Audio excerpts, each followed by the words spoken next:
जय जिदेव। नमस्कार, मैं मनमीत अलका मनीष चोपड़ा प्रस्तुत हूँ कुछ विचारों के साथ कि अक्सर कर समाज के बिगड़े हालातों के लिए हम बात करते हैं कि हमें बेटियों को अच्छे संस्कार देने चाहिए और उन्हें जो नियम बनाए गए हैं या जो नियमानुसार वो चले, वो सही राह पर चले।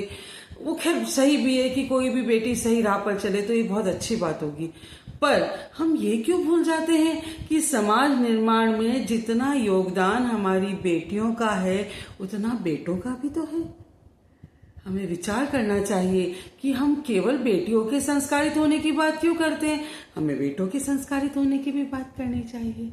बेटे भी यदि संस्कारित होंगे तो हमारे समाज का कितना सुंदर दृश्य होगा, क्योंकि हमारे समाज की जो शोभा है वो बेटियों से ही नहीं बेटों से भी है।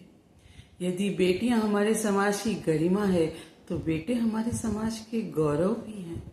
तो इसलिए आज आवश्यकता है कि इन दोनों के जीवन को सही संस्कारों से सुशोभित किया जाए और इसके अलावा इन दोनों के जीवन को सही आकार से सुशोभित किया जाए। तो आवश्यकता आज की केवल बेटियों को संस्कारित करने की नहीं है, बेटों को भी हमें संस्कारित करना है। हमें ये नहीं भूलना है।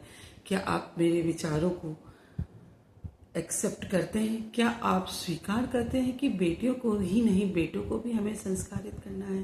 थोड़ा विचार हमें करना चाहिए, थोड़ा हमें मनन करना चाहिए, चिंतन करना चाहिए, क्योंकि समाज के योगदान में, समाज के सुधार में या समाज के सही सुंदर दृश्य में केवल बेटियां ही नहीं बेटे भी भागीदार हैं।